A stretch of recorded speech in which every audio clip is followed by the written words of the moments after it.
Good morning students, मैं देवेंद्र भावसार आपका physics tutor from Pragya academy. ठीक है बच्चा लोग, आप याद रहो यानी प्री विद्यार्थी हैं, आपको ध्यान होगा हम चैप्टर नंबर 2 कंप्लीट कर उसके न्यूमेरिकल्स कर रहे थे। आप आज एक्चुअल में 18 तारीख है और ठीक है 21 यानी 21 तारीख से ठीक है गवर्नमेंट ने बच्चों को स्कूल में मार्गदर्शन लेने आने के लिए अलाउ कर दिया है। इसलिए ठीक है मैंने न्यूमेरिकल को डाउट सेक्शन में रखते हुए यानी आप स्कूल में आके पूछ लेंगे, ठीक है इतना मैं जानता हूँ। ठीक है तो आगे बात करते हैं हम चैप्टर नंबर 3 की। चैप्टर नंबर 3 जो है हमारा ठीक है वो है बच्चों ध्यान देना चैप्टर नंबर 3 जो है ठीक है उसका तो नाम है वैद्युत विभव एवं स्थितिज ऊर्जा।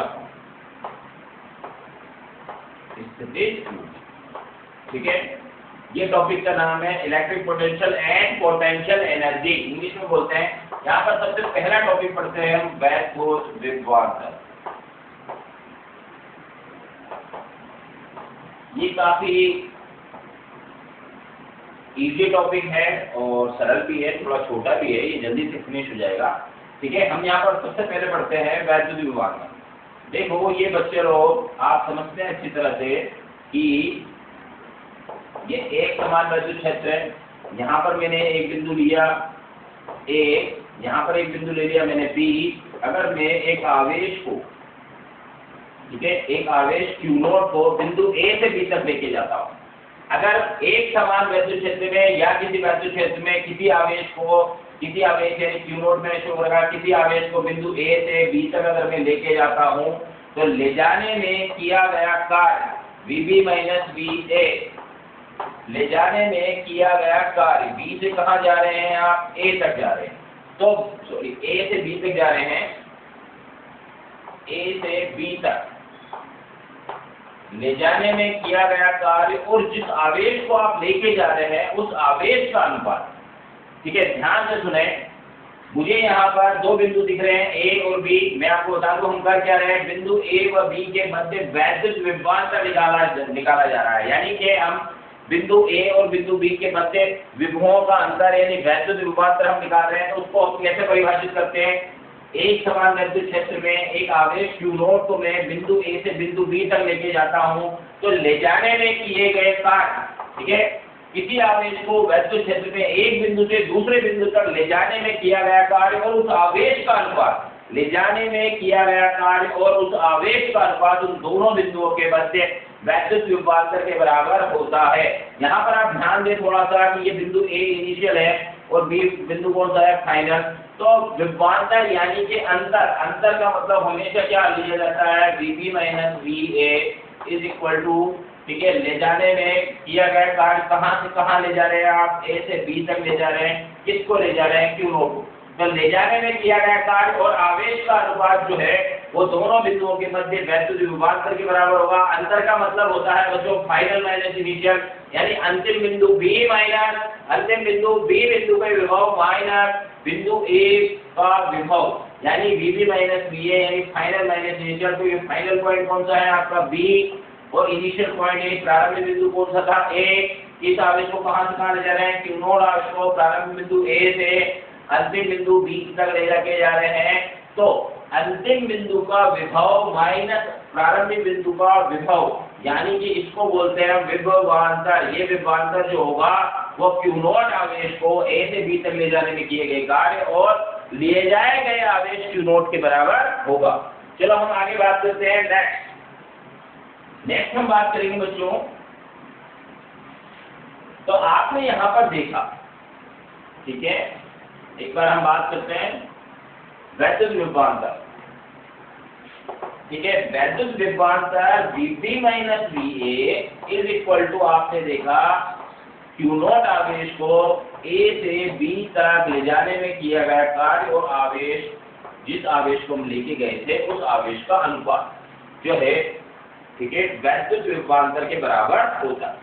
अब बच्चों बात क्या है कि ये जो प्रारंभिक बिंदु है ठीक है ये जो प्रारंभिक बिंदु जो कि हमने ले रखा था ए, अगर मैं ये बोल देता हूँ कि ये ठीक है बिंदु ए जो है वो कहाँ पर है, अनंत पर है।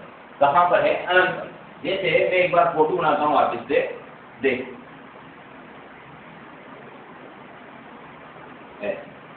अब मैं आपको बोल देता हूँ कि यहाँ पर हमने बिंदु ए बता रखा था, ये बिंदु ए जो है बच्चों वो कहाँ चला गया, अनंत पे चला गया। यहाँ हमारा बिंदु बी था। अब हम अनंत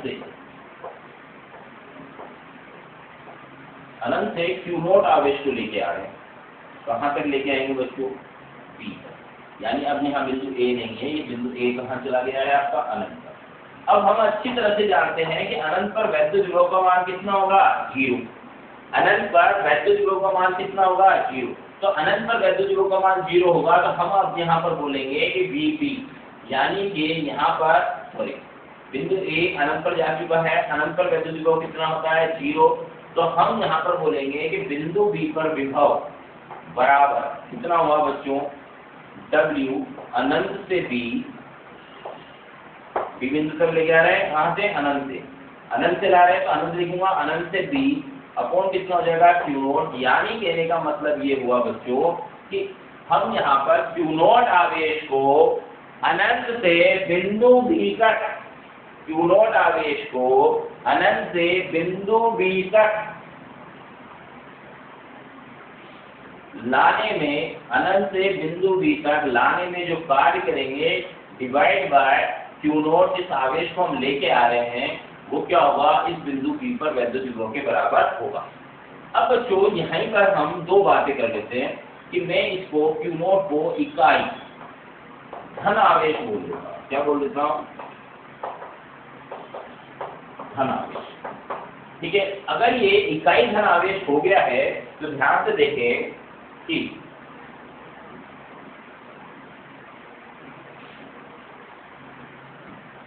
ये जो वैद्युत विभवांतर था Vp माइनस Va बाद में, ठीक है, बराबर ये आप A से B तक गए थे, वो किया गया कार्य। क्योंकि क्यू नॉट को हमने इकाई धन आवेश कर दिया यानी 1 कर दिया, तो अब ये Vp माइनस Va बराबर आ गया, ठीक है, इकाई धन आवेश को बिंदु A से बिंदु B तक ले जाने में किए गए कार्य के बराबर होगा। यानी ओवरऑल बात यह है बच्चों कि हम यह कहें, ध्यान दो कि Vp माइनस Va यानी वैद्युत विभवांतर बराबर था किया गया कार्य divide by Q naught, Q naught को कर दिया हमने 1, तो Vp minus Va is equal to क्या हुआ, W। ये W क्या है, A से B तक ले जाने में किया गया कार्य।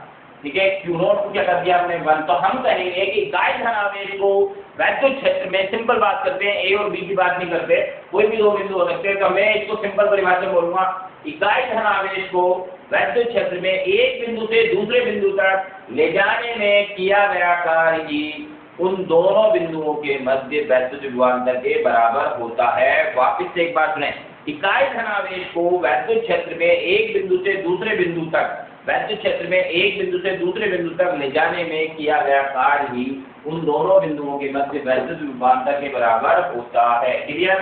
अब बच्चों बात क्या है कि जैसे अभी अपन ने बात की थी कि ये बिंदु ए कहाँ चला जाए, अनंत पर चला जाए, तो बिंदु ए अनंत पर चला गया तो अनंत पर वैद्युत विभव कितना हो गया, 0। तो यहाँ पर Vb इज इक्वल टू कितना हुआ, W। ठीक है, A टू B या अनंत टू B। तो हम क्या बोलेंगे, अब इसको क्या बोलोगे बताओ, ये Vb मतलब क्या है बच्चों, बिंदु बी पर वैद्युत विभव। तो बिंदु बी पर वैद्युत विभव का अर्थ समझाएं, बिंदु बी पर वैद्युत विभव बराबर किसके हुआ, अनंत से, ठीक है, इकाई धन आवेश को बिंदु बी तक लाने में किया गया कार्य। यानी हम कह सकते हैं कि किसी बिंदु पर अगर आपको वैद्युत विभव ज्ञात करना है तो इसकी परिभाषा क्या है, जैसे यहाँ पर मैं बिंदु बी पर वैद्युत विभव को परिभाषित करता हूँ तो मैं बोलूंगा कि इकाई धन आवेश को अनंत से बिंदु बी तक, इकाई धन आवेश को अनंत से बिंदु बी तक लाने में किया गया कार्य उस बिंदु पर वैद्युत विभव के बराबर होता है। यानी जनरल परिभाषा हम देंगे कि इकाई धन आवेश को, जनरल परिभाषा हम देंगे वो क्या देंगे, इकाई धन आवेश को अनंत से इकाई धन आवेश को अनंत से किसी बिंदु तक वैद्युत क्षेत्र में लाने में किया गया कार्य ही उस बिंदु पर वैद्युत विभव के बराबर होता है। ठीक है, तो अब हम आगे बात करते हैं बच्चों। यहाँ पर ये और शुद्धता से बोले इस परिभाषा को, तो हम कहेंगे इकाई धन आवेश को बिना त्वरित किए हुए, इकाई धन आवेश को बिना त्वरित किए हुए वैद्युत क्षेत्र में किसी बिंदु तक लाने में क्षेत्र के विरुद्ध किया गया कार्य ही उस बिंदु पर वैद्युत विभव के बराबर होता है। ये शुद्धता से परिभाषा मैंने दी है। तो बच्चों यहाँ पर आपने देखा कि वैद्युत विभव, जैसे मेरे को एक बिंदु पर वैद्युत विभव निकालना है, तो मैं क्या करूंगा बच्चों, अनंत से बिंदु ए तक Q0 बराबर 1, यानी कि बिंदु ए पर मुझे विभव निकालना है, तो मैं एकांक धन आवेश को अनंत से बिंदु ए तक लेके आऊंगा। जो कार्य मैं करूंगा वो कार्य ही बिंदु ए पर वैद्युत विभव के बराबर होगा। ठीक है, यहाँ पर आपको इन चीजों पर स्पेशली ध्यान देना है कि जो आप एक्चुअल में, ठीक है, आवेश को लेके आएंगे तो उस पर आपको इतना फोर्स या ऐसा फोर्स नहीं लगाना है जिससे कि वो त्वरित हो, यानी बिना त्वरित किए हुए उसको लाना है। ओवरऑल बात ये, मैं यहाँ पर ये कहना चाहता हूँ कि जो वैद्युत क्षेत्र होता है उस वैद्युत क्षेत्र के विरुद्ध कार्य किया जाता है। ठीक है, तो आप जो विरुद्ध बल लगाएंगे वो बल क्षेत्र द्वारा आरोपित किए गए बल के बराबर होता है, यानी बिना त्वरित किए हुए आवेश को, ठीक है, एक स्थान से दूसरे स्थान तक ले जाया जाता है। क्लियर? चलो और आगे बात करते हैं। ये बात करी हमने वैद्युत विभवांतर के बारे में। अगर किसी बिंदु पर विभव मुझे निकालना है तो मात्रक के बारे में बात कर लेते हैं। अनंत से मेरे को बिंदु ए तक आवेश को लेकर आना पड़ेगा। आवेश को कौन सा लेके आया हम, Q0। ठीक है, यहाँ पर Q0 जो है उसका मात्रक की बात करेंगे हम, तो उसका मात्रक होगा कूलम्ब। और ऊपर कार्य है, कार्य का मात्रक होता है जूल। ठीक है, यानी कि जूल प्रति कूलम्ब। ये जो जूल प्रति कूलम्ब है इसी को हम वोल्ट बोलते हैं। क्या बोलते हैं बच्चों? वोल्ट। तो वैद्युत विभव की जो वैद्युत विभव का जो मात्रक होता है वो वोल्ट होता है। ठीक है, और जूल प्रति कूलम्ब को हम वोल्ट बोलते हैं। क्लियर? अब बच्चों हम आगे बात करते हैं। वैद्युत विभव एक अदिश राशि होती है। कैसी राशि है बच्चों? वैद्युत विभव एक अदिश राशि है। ठीक है, अब बच्चों वैद्युत विभव ऐसी राशि बच्चों अदिश राशि है। ठीक है, अब इसके बाद हम एक्चुअल में एक टॉपिक पढ़ते हैं जिससे आपको ये बात क्लियर होगी कि किसी बिंदु पर वैद्युत विभव निकाला कैसे जाता है। तो हम यहाँ पर हेडिंग डालेंगे, इसको आप क्वेश्चन की फॉर्म में भी लिख सकते हैं। ठीक है, किसी बिंदु आवेश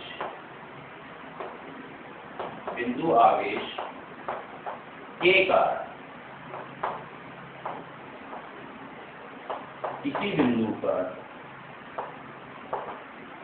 किसी बिंदु पर वैद्युत विभव का सूत्र व्युत्पन्न करो। ये क्वेश्चन। ठीक है, क्या क्वेश्चन है बच्चों? किसी बिंदु आवेश के कारण किसी बिंदु पर वैद्युत विभव का सूत्र व्युत्पन्न करना है। तो यहाँ पर ध्यान दें बच्चों, एक बिंदु आवेश लिया मैंने Q, इससे r दूरी पर एक बिंदु ले लिया हमने P। इस बिंदु P पर मुझे वैद्युत विभव ज्ञात करना है। तो इस बिंदु P पर मेरे को अभी बताया गया था कि देखो, कुछ मैं राशि की बातें बता देता हूँ। सबसे पहली बात ये कि इस +Q आवेश के कारण r दूरी पर स्थित एक बिंदु है P। इस बिंदु P पर वैद्युत विभव आपको ज्ञात करना है। अब बच्चों आप अच्छी तरह जानते हैं ये बिंदु आवेश है, बिंदु आवेश के चारों ओर वैद्युत क्षेत्र होगा। तो इसका मतलब बिंदु P भी वैद्युत क्षेत्र में हुआ कि नहीं हुआ? इसका मतलब वैद्युत विभव भी वैद्युत क्षेत्र का गुणधर्मी होता है। अब बच्चों यहाँ से हम क्या करते हैं कि अनंत से इकाई धन आवेश, कौन सा आवेश है बच्चों? इकाई धन आवेश को मैं अनंत से, ठीक है, कहाँ तक लेके आऊंगा? बिंदु P तक लेके आऊंगा। तो उससे पहले हम थोड़ी सी बात कर लें यहाँ पर। तो हम अनंत से ला रहे हैं, ठीक है, कहाँ से ला रहे हैं? अनंत से ला रहे हैं। तो एक बिंदु मैंने B लिया, एक बिंदु मैंने A लिया। ठीक है, ये बीच रखते हैं। अनंत से जब हम ला रहे हैं तो बिंदु बी, ठीक है, से बिंदु ए बहुत पास में है, ठीक है, और बहुत अल्प दूरी पर है, इसीलिए डी लगाया है। डी का मतलब आप समझते ही हैं, मैं आपको बता दूं कि यहाँ पर, ठीक है, ये दोनों बहुत पास में है, बहुत अल्प दूरी है, ये दिखाने के लिए जरूर थोड़ा मैंने दूर दूर बताया। तो यहाँ पर ये जो बिंदु बी है, वो बिंदु बी, ठीक है, ठीक है, यहाँ पर ये मिड की जगह में यही बना देता हूँ, ये बिंदु बी जो है वो इस क्यू नॉट आवेश से, सॉरी क्यू आवेश से कितनी दूरी पर है, एक्स दूरी पर है, कितनी दूरी पर है, एक्स दूरी। अब बच्चों जब हम इस क्यू नॉट आवेश को यहाँ लेके आ रहे हैं, ध्यान से देखें, जब मैं अनंत से इसको यूं लेके आ रहा था, ठीक है, यह जो वैद्युत क्षेत्र होगा प्लस क्यू आवेश के कारण वैद्युत क्षेत्र की तीव्रता दूर की ओर होगी, तो यहाँ पर क्यू ई बल लग रहा होगा, वो इसको वापस से आवेश क्यू नॉट को अगर मैं छोड़ दूं तो इस वैद्युत क्षेत्र कहाँ से जा रहा है, अनंत तक, तो ये क्यू नॉट आवेश कहाँ चला जाएगा, अनंत तक। लेकिन इस क्यू नॉट आवेश पर हम बल लगा रहे हैं और इस क्यू नॉट आवेश को हम अनंत से बिंदु पी तक लेके आना चाहते हैं। तो यहाँ पर बच्चों हम इस क्यू नॉट ई, ये जो क्यू नॉट ई जो उधर बल लग रहा है, उस क्यू नॉट ई के बराबर हमको क्यू नॉट ई इस दिशा में बल लग रहा है, क्यू नॉट ई इस दिशा, और हम इस आवेश को पकड़कर इधर पकड़ के लेके आना चाहते हैं, वो भी बिना त्वरित किए। इसका मतलब मेरे द्वारा जो बल लगाया जा रहा है उसका मान भी क्यू नॉट ई ही हुआ, क्योंकि मुझे त्वरित नहीं करना है। तो यहाँ पर ये जो क्यू नॉट ई जो मैं बल लगा रहा हूँ, यानी कि मैं जो धक्का दे रहा हूँ, जो धक्का दे रहा हूँ, ये जो मैं धक्का दे रहा हूँ, ये मैं दे रहा हूँ, ठीक है, जिसको हम एक्सटर्नल बोलते हैं, ठीक है। तो हम इसको क्यू नॉट ई बल लगाते हुए बिना त्वरित किए हुए बिंदु पी तक पहुंचाना चाहते हैं, तो कोई बात नहीं, बिंदु पी तक बाद में पहुंचाना, आप पहले बी से अल्प विस्थापित dx कर लेते हैं। तो देखो 2 मिनट के लिए हम लिखेंगे dw बराबर, क्या लिखेंगे, dw। यहाँ पर d मैंने क्यों लगाया, अल्प विस्थापन dx के लिए किया गया कार्य भी छोटा होगा, कितना होगा बताओ, f डॉट dx होगा। अब बच्चों यहाँ पर हम बल देखें, ये जो बल है, ठीक है, क्यू नॉट ई, ठीक है, ये बल जो हम यहाँ पर लेंगे, ठीक है, उसका मान कितना है, क्यू नॉट ई, विस्थापन कितना है, dx। अब बच्चों यहाँ पर अगर हम दोनों, ठीक है, बल और विस्थापन दोनों के बीच का कोण लेंगे, तो वो कोण कितना लेंगे हम, 180। कितना कोण लेंगे, 180, यानी कि क्षेत्र जो बल लगा रहा था उसके द्वारा किया गया कार्य हम ज्ञात करेंगे। यानी कहने का मतलब ये हुआ बच्चों कि dw बराबर आ जाएगा माइनस, ठीक है, यहाँ पर ये क्यू नॉट को तो हम बंद कर देंगे, ठीक है, तो यहाँ पर कितना आ जाएगा बच्चों, माइनस क्यू नॉट की वैल्यू 1 हो चुकी है, ये माइनस क्यों लिखा उसके बारे में बता रहा हूँ। फिर पहले एक चीज में लिखता हूँ मैं ई, फिर मैंने लिखा ds, cos 180 की वैल्यू कितनी हो जाएगी, -1 होगी कि नहीं होगी, cos 180 -1, और क्यू नॉट मैंने 1 लिख दिया, इसलिए केवल ई लिखा, यानी कि कितना हुआ बच्चों, -e/ds, ठीक है। अब बच्चा लोग आपको ये पहली बार बता रहे हैं, इसलिए आपको ध्यान रखना है, क्योंकि हम एकांक धनावेश लेते हैं, इसलिए, ठीक है, बल क्यू नॉट ई, ध्यान दें यहाँ पर, इस पर जो बल लगेगा, क्यू नॉट का मान कितना ले रहे हैं हम, +1, तो ये जो बल F होता है वो ही वैद्युत क्षेत्र की तीव्रता के बराबर हुआ। यानी इकाई धन आवेश के लिए, ठीक है, वैद्युत क्षेत्र की तीव्रता और बल बराबर होते हैं, वैद्युत क्षेत्र की तीव्रता और बल बराबर होते हैं एकांक धन आवेश के लिए। अब बच्चों जो यहाँ पर ध्यान दें, तो किया गया कार्य छोटे से विस्थापन, अल्प विस्थापन के लिए किया गया कार्य dw बराबर कितना गया बच्चों, -e/dx कर लें। अब बच्चों जब ये -e/dx कार्य आ गया, ठीक है, थोड़ा सा आगे बढ़ जाते हैं, अल्प विस्थापन,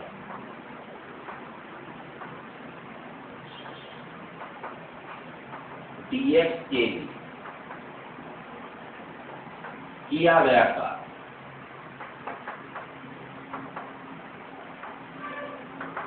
ठीक है, dw बराबर -e/dx आया, ठीक है, सिंपल है यहाँ पर। अब ये डॉट प्रोडक्ट हटा दिया है मैंने, कोसोनेटी लिखे, ठीक है। तो ध्यान दें, अतः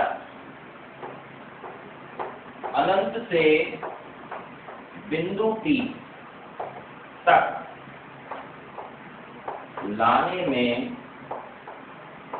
किया गया संपूर्ण कार्य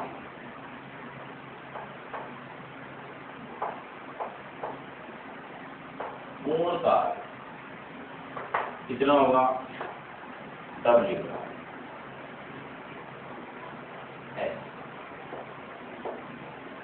कहाँ तक ला रहे हैं बच्चों? R। सर ये दूरियां कैसे देखी आपने? मैं एक बार इसे बता देता हूँ। ये प्लस के आवेश का छोटा सा चित्र बनाकर ये R, ये बिंदु P, ठीक है, दूसरा बिंदु था आपका अनंत। तो देखो ये दूरी कितनी हुई? अनंत। कहाँ से देखी आपने? Q।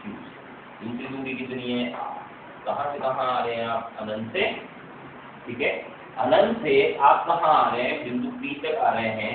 तो आप कहाँ से चले? अनंत से चले और कहाँ तक आएंगे आप? R दूरी तक आएंगे। यानी कहने का मतलब लिमिट जो लगेंगे वो अनंत से R माइनस E dx, ये ठीक है। अब बच्चों बात क्या है आपको समझना है, वो ये कि यहाँ पर मैंने जो चित्र था उसमें आपको बताया था ये प्लस क्यू आवेश, ये बिंदु P और अनंत से जब ला रहे हैं तो यहाँ पर हमने B लिया, यहाँ A लिया, अल्प विस्थापन dx लिया। तो ये जो दूरी थी बिंदु B की वो हमने x ली थी। तो बिंदु B पर देखो अब आपके लिए minus infinity to R E dx है यहाँ पर। तो ये E वैद्युत क्षेत्र की तीव्रता E जो है, इस E का मान निकालने पर तो कितना होगा? KQ/x², जो कि प्लस क्यू आवेश से x दूरी पर वैद्युत क्षेत्र की तीव्रता का मान निकाल KQ/x² dx। क्लियर? अब बच्चों यहाँ पर हमने ये वैद्युत क्षेत्र की तीव्रता का मान भी रख दिया, ठीक है। अब बच्चों ध्यान से देखें आप, जब मैंने वैद्युत क्षेत्र की तीव्रता का मान भी रख दिया तो तब बराबर माइनस इंफिनिटी टू R, कितना हो गया? KQ/x² dx। क्लियर? प्रकट करता है माइनस, ठीक है। सबसे पहले KQ को बाहर लाएंगे, इंटीग्रेशन अनंत से R है dx/x², ठीक है। कितना आया बच्चों? माइनस KQ, ठीक है। बताएं, इंटीग्रेशन कर लेते हैं। यहाँ पर ये क्या है बच्चों? x की घात -2 dx, क्लियर। तो यहाँ पर x की घात -2 + 1 -2 + 1 लिमिट है अनंत से, क्लियर। अब बच्चों ये जो इंटीग्रेशन हम कर रहे हैं ये बार बार आ जाता है, ठीक है। और हम उसके बारे में बात करेंगे अभी। -KQ, पहले हम इसको हल कर लेते हैं अच्छे से। यहाँ पर आया -1, ठीक है, और ऊपर आया x की पावर -1, ठीक है। अब बच्चों यहाँ कहने का मतलब ये हुआ कि वक्रन W = यहाँ हो गया अनंत, यहाँ हो गया R माइनस प्लस यानी KQ/1/x, यहाँ पर आएगा अनंत, यहाँ आ जाएगा R। तो बच्चों हम लिख सकते हैं KQ/1/x, x की जगह R लिख देंगे, -1/अनंत, ये लोअर लिमिट भी पुट कर दी। 1/अनंत कितना हो जाएगा? 0। यहाँ कहने का मतलब ये हुआ बच्चों फॉर्मूला है आपका KQ/R। ये बच्चों कार्य किया है आपने, ये कार्य निकाला है। क्या निकाला है? कार्य। ये जो कार्य होगा यही बिंदु P पर विभव के बराबर होगा। ये जो कार्य है यही बिंदु P पर वैद्युत विभव के बराबर होगा। क्यों होगा?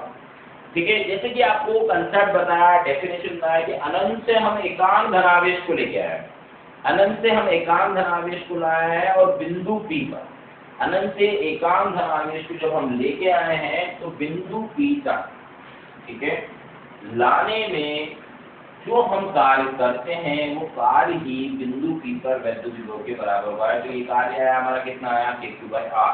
ये कार्य ही बिंदु P पर वैद्युत विभव के बराबर होगा, ठीक है। जब आप कार्य निकालेंगे, काम की बात ये कि जब कार्य आप निकालेंगे तब आपको एक्चुअल में बल जो लेना है वो क्षेत्र वाला बल लेना है, यानी क्षेत्र जो बल लगाता है उसके द्वारा किया गया कार्य आपको लेना है, ठीक है। आगे बात समझे? चलो, तो बच्चों हमने यहाँ पर देखा कि बिंदु P पर वैद्युत विभव उस कार्य के बराबर है जो कि इकाई धनावेश को हम अनंत से, ठीक है, बिंदु P तक लाने में करते हैं और उस कार्य का मान आता है KQ/R। वैद्युत विभव एक अदिश राशि है। कैसी राशि है बच्चों? अदिश राशि। इसलिए ठीक है, वैद्युत विभव का ये जो सूत्र है, इन सूत्रों में आवेशों के मान चिन्ह सहित रखे जाते हैं। कैसे रखे जाते हैं? चिन्ह सहित रखे जाते हैं। अब जो यहाँ पर अगर इस वैद्युत विभव की जनरल परिभाषा हम दें, ठीक है, तो क्या होगा बच्चों? अनंत से माइनस लगाया मैंने, आप समझ माइनस क्यों लगाया? क्योंकि क्षेत्र के द्वारा किया गया कार्य और आप ला रहे अपोजिट डायरेक्शन में, ठीक है। देखो क्षेत्र तो बल लगाता है यूं और आप विस्थापित हो रहे हो यूं, तो दोनों के बीच में क्षेत्र बल लगा रहा था यूं, विस्थापित हो रहे हैं यूं, दोनों के बीच में एंगल कितना था? 180 डिग्री। ये माइनस साइन जो है वो क्षेत्र के विरुद्ध कार्य को बताता है, इसलिए हम विरुद्ध बोलते हैं। जबकि यहाँ पर ये वैद्युत क्षेत्र की तीव्रता जो ली जाती है, ठीक है, तो EDX, ये जो माइनस EDX लगा रहे हैं, यानी अब यहाँ पर डॉट प्रोडक्ट नहीं है और अनंत से R, ठीक है, अनंत से R का मतलब हुआ कि आप अनंत से एकांक धनावेश को बिंदु P जिसकी आवेश से दूरी कितनी है R तक आप लेके आए हैं, तो ये जनरल परिभाषा हो गई बिंदु P पर वैद्युत क्षेत्र, वैद्युत विभव को परिभाषित करने। तो ये जो परिभाषा है, ठीक है, यहाँ पर ये जो माइनस EDX है, ये एक्चुअली में है क्या? कार्य है। कहाँ से कहाँ तक का कार्य है? ये कार्य है जो अनंत से लेके R तक का। तो ये टेक्निकली एक वैद्युत विभव की परिभाषा है अकॉर्डिंग टू मैथमेटिक्स। ये वैद्युत विभव की परिभाषा है। तो आगे जब मैं बात करूंगा तो मैं आपसे कहूंगा वैद्युत विभव की परिभाषा से, तो मैं डायरेक्ट ये वाला फॉर्मूला लगाऊंगा, माइनस अनंत से R E, ठीक है, dr।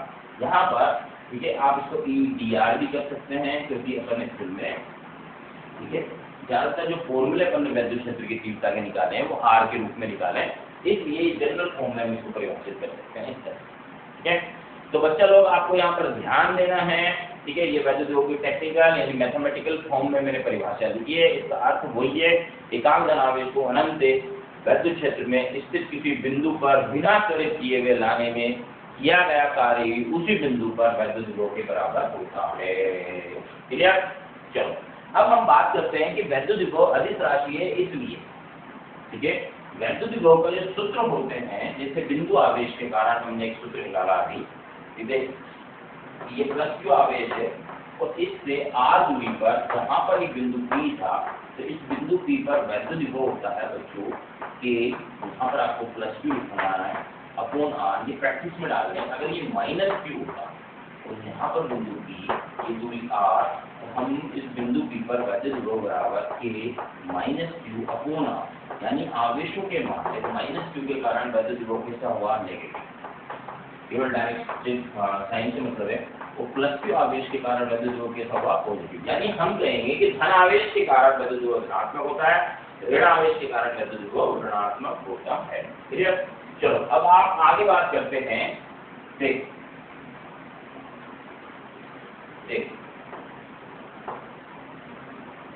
आवेशों के समूह के कारण वैद्युत विभव, ठीक है, समझे आप? जैसे मैंने लिखा, यहाँ पर आवेश लिखा प्लस Q1, यहाँ आवेश लिखा प्लस Q2, यहाँ आवेश लिख दिया प्लस Q3। ये तीन आवेश हैं और बिंदु एक ही है। ये बहुत अच्छा और बहुत इम्पोर्टेंट कंसेप्ट मैं पढ़ाने जा रहा हूँ, इससे नंबर ऑफ न्यूमेरिकल्स आपके हल होंगे, ठीक है। ये डिस्टेंस है R1, ये डिस्टेंस है R2, ये डिस्टेंस है R3, ये बिंदु P, ठीक है। Q1 आवेश की दूरी R1 है, Q2 से R2 है और Q3 से R3 है। तो बिंदु P पर वैद्युत विभव जो होगा वो सभी आवेशों के कारण उत्पन्न वैद्युत विभव का बीजगणितीय योग होगा। यानी मैंने V1 लिखा है Q1 आवेश के कारण वैद्युत विभव, V2 लिखा है मैंने Q2 आवेश के कारण वैद्युत विभव, V3 लिखा है मैंने Q3 आवेश के कारण वैद्युत विभव। तो Vp इज इक्वल टू लिखते हैं हम V1 के Q1 अपॉन कितना R1, फिर लिखेंगे हम K Q2 अपॉन कितना R2, फिर लिखेंगे हम K Q3 अपॉन कितना लिखेंगे बच्चों R3। अब इम्पोर्टेंट बात यहाँ पर ये है कि इफ यानी कि यदि R1 बराबर R2 बराबर क्या है R3 और इन तीनों का मान किसके बराबर है, R के बराबर है, जो कि मैंने सबसे पहले लिखा है। R1 R2 R3 बराबर क्या हो जाए, R हो जाए, तो हमारा ये जो फॉर्मूला है उसमें क्या हो जाएगा, P is equal to K upon R। समझे आप कुछ, यहाँ R हो गया, यहाँ R हो गया और यहाँ भी R हो गया। क्लियर? तो K upon R, K upon R, K upon R common ले लिया तो Q1 plus Q2 plus Q3। ठीक है, यानी कि वैद्युत विभव का बड़ा इंपॉर्टेंट फॉर्मूला ये आपके लिए डिराइव हुआ है, जिससे हम न्यूमेरिकल बड़ी आसानी से कर लेंगे। वो क्या, अगर तीन आवेश थे यहाँ Q1 Q2 और Q3, अगर तीनों आवेश से किसी बिंदु की दूरी बराबर हो तो उस बिंदु पर वैद्युत विभव जो होगा वो आप इस फॉर्मूले से निकाल सकते हैं, K अपॉन R। यहाँ पर ब्रैकेट के अंदर Q1 plus Q2 plus Q3 तीन आवेश थे, तीनों आवेश का बीच में हो गया, यहाँ लिख देंगे हम कुल आवेश। टोटल आवेश कितना था, तीन आवेश थे Q1 Q2 और तो कुल आवेश लिख देंगे। ठीक है, अब बच्चों इसका छोटा मोटा क्वेश्चन में करके बताता हूँ आपको। देखो, जैसे मैंने यहाँ एक आवेश लिया Q, दूसरा एक और मैंने आवेश लिया -2Q, यहाँ मैंने तीसरा आवेश ले लिया बच्चों +5P, और एक बिंदु ले लेते हैं अपन P।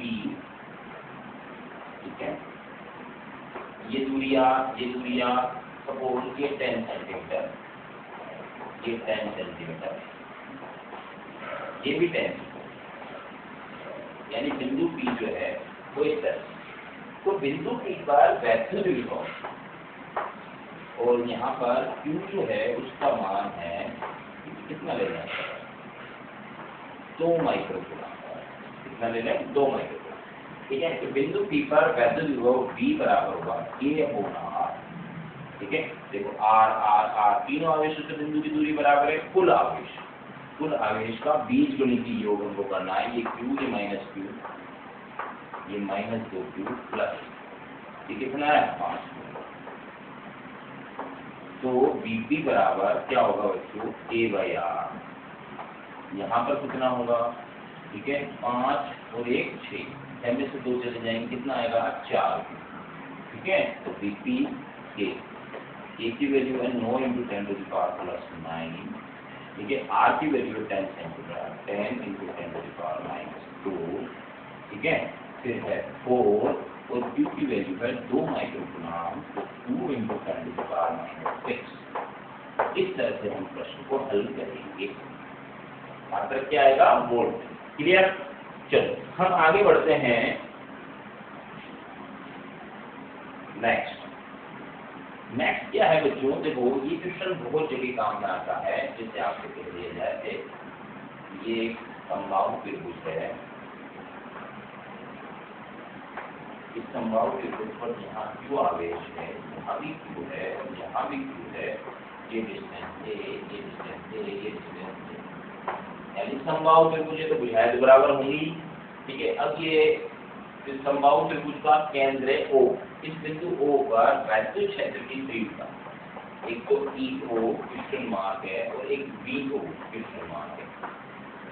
वैद्युत क्षेत्र की तीव्रता भी ज्ञात करो और वैद्युत विभव भी ज्ञात करो। तो देखो तीव्रता के बारे में बात करते हैं। ये A शीर्ष है, ये B शीर्ष है, ये C शीर्ष है। A के कारण वैद्युत क्षेत्र की तीव्रता दूर की ओर EA, B के कारण तीव्रता EB, C के कारण तीव्रता E। ठीक है, अब बच्चों यहाँ पर हम तीव्रता के बारे में बात कर रहे हैं, तो EA, EB और EC, ये EA is equal to EB is equal to EC परिमाण में बराबर होंगी। क्यों होंगी बताओ, K Q, डिस्टेंस कितनी होती है, ये समबाहु त्रिभुज के लिए अगर ये A है तो ये A/√3 होगी।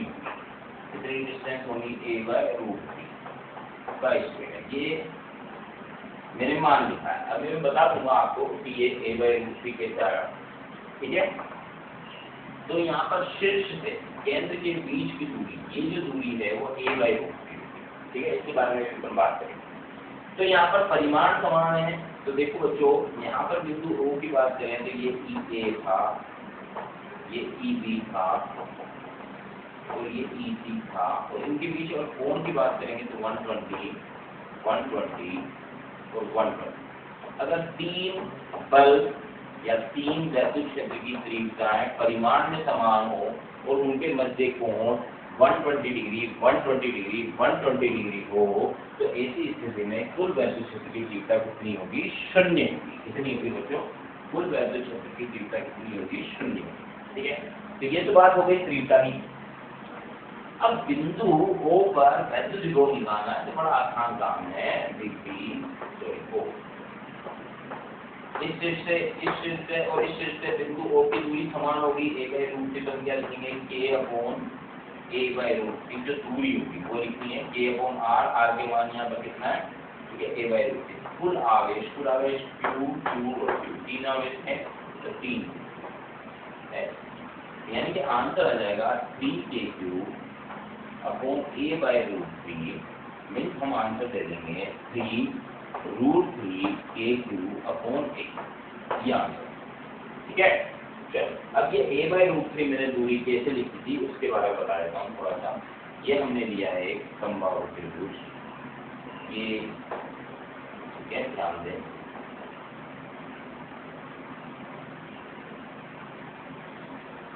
ध्यान, ये बच्चों क्या है? a दूरी है, समबाहु त्रिभुज ये a, ठीक है, ये a, ये a, ये a, ठीक है।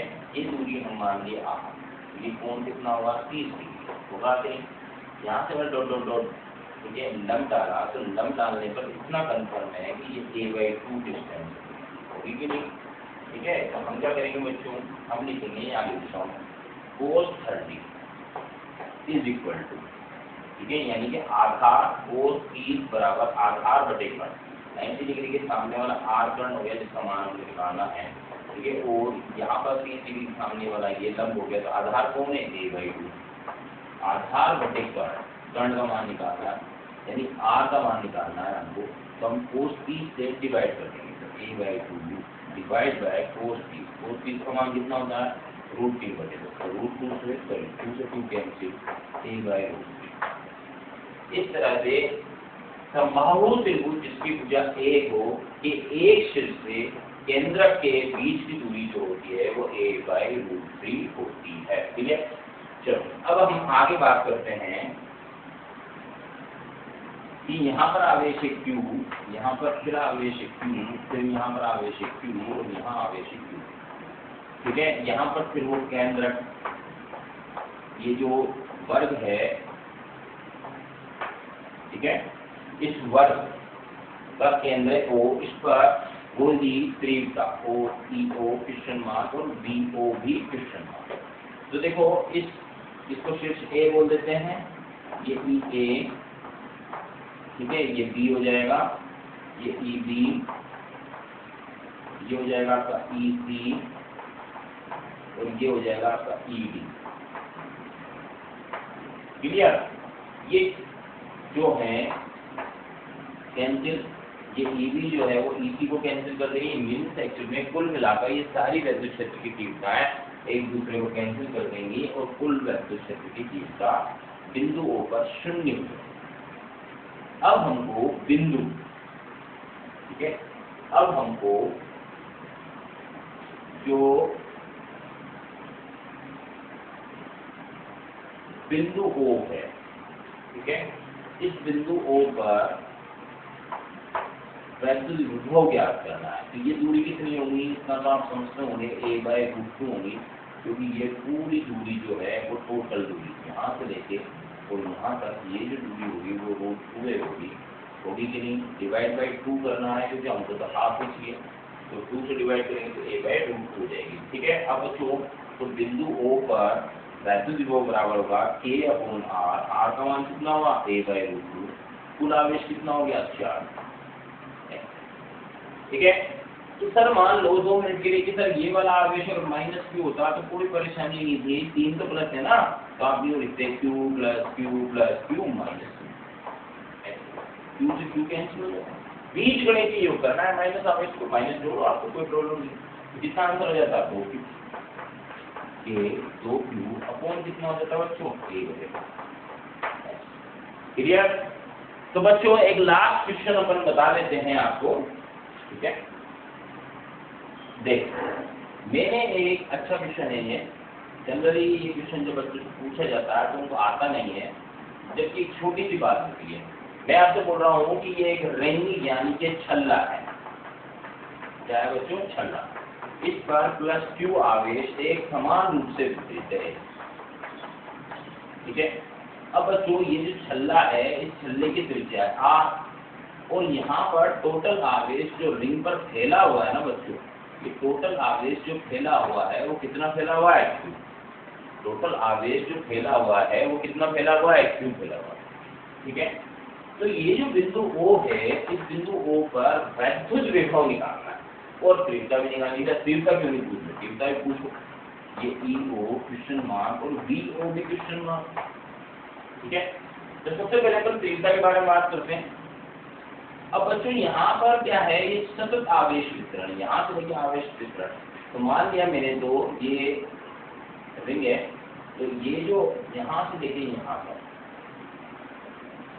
यहाँ से लेके यहाँ तक ये जो आवेश फैला हुआ है, मान लिया ये dq है, तो इसके सामने वाला यहाँ से लेके, क्योंकि एक समान रूप से वितरित था तो ये आवेश भी dq हुआ।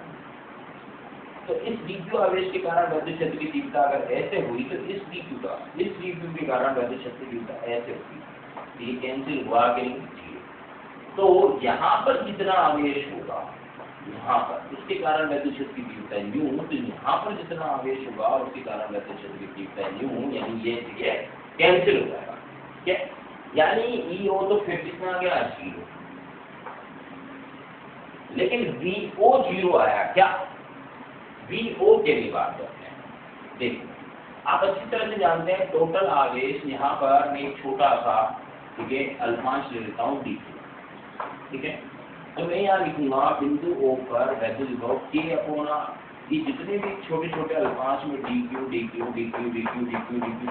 पूरी परिधि पर dq मान लेता हूँ। सभी परिधि पर माने गए dq आवेश से बिंदु O की जो दूरी होगी वो एक समान होगी कि नहीं, तो हम क्या लिखेंगे K/r। यहाँ ये कैपिटल आते हैं, यहाँ पर कुल आवेशों को जो मतलब dq पूरी परिधि पे सारे जितने भी dq आवेश सबका सम कर दूंगा, तो यहाँ पर लिख दूंगा मैं summation dq is equal to कितना होगा, q मीन्स एक्चुअली में VO is equal to K/r, ठीक है। क्या हो जाएगा बच्चों, ये कैपिटल Q। यहाँ पर ये समेशन को हटा के इंटीग्रेशन dq भी कर सकते हो आप, ठीक है। तो इंटीग्रेशन dq मीन्स जितने भी अल्पांश थे उनका सबका बीजगणितीय योग बराबर कितना होगा, q, यानी आंसर आएगा AQ/r, ठीक है बच्चों। तो आज के लिए बहुत धन्यवाद।